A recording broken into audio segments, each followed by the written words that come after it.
Nggak menutup kemungkinan yang pertama sopir itu belum pernah lewat sini, tidak tahu jalan, dan menggunakan Google Map. Jadi akhirnya tersangkut di jembatan Teletabis. Demikian.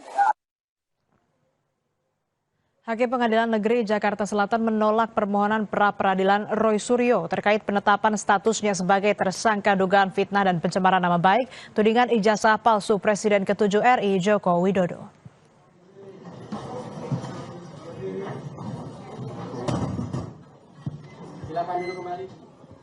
Majelis Hakim menilai pengajuan pra-peradilan kedua Roy Suryo merupakan bentuk upaya menunda sidang pokok perkara.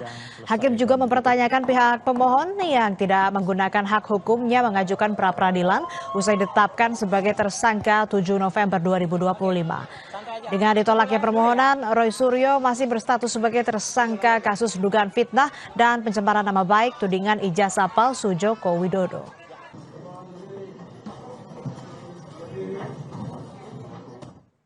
Setelah menetapkan pemohon sebagai tersangka dan dilanjutkan dengan pemanggilan pemohon untuk didengar keterangannya sebagai tersangka, bukti P1 dan P4, termohon juga melakukan gelar perkara khusus atas permintaan pemohon dan telah memberikan kesempatan kepada pemohon mengajukan saksi dan orang-orang yang memiliki keahlian khusus guna memberikan keterangan yang menguntungkan bagi dirinya.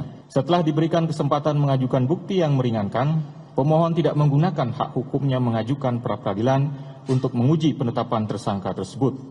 Menimbang bahwa tindakan pemohon mengajukan permohonan pra-peradilan terkait penetapan tersangka setelah pelimpahan perkara dan setelah pra-peradilan pertama mencapai tahap kesimpulan adalah bentuk nyata upaya untuk menunda-nunda dan mengganggu proses pemeriksaan pokok perkara.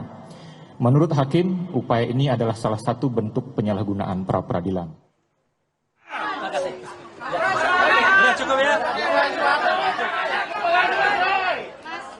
Kuasa hukum Roy Suryo, Refli Harun, membantah penilaian majelis hakim yang berpandangan jika pengajuan pra-peradilan kedua Roy Suryo adalah upaya menunda sidang pokok perkara. Menurut Refli, pengajuan pra-peradilan adalah upaya kuasa hukum membela kliennya.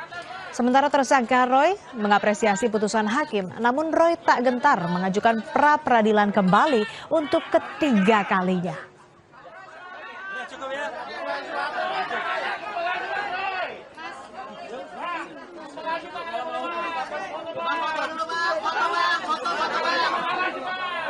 Namanya ini bukan Mas Roy siap atau tidak siap untuk pokok perkara. Ini adalah the lawyer's way, ya.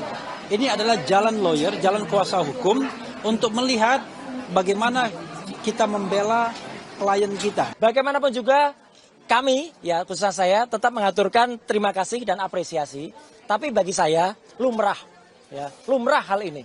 Jadi ada kadang-kadang hakim tunggal itu yang memutuskan itu menyetujui, ada kadang-kadang yang memutuskan tidak menyetujui. Kemudian mau lanjut dengan pra-peradilan yang keempat. Karena apa? Karena pra-peradilan yang ketiga sudah kami daftarkan. Dan insya Allah akan bersidang pada hari Selasa tanggal 28 Juli yang akan datang. Dengan materi adalah ganti rugi atas putusan pra-peradilan yang pertama.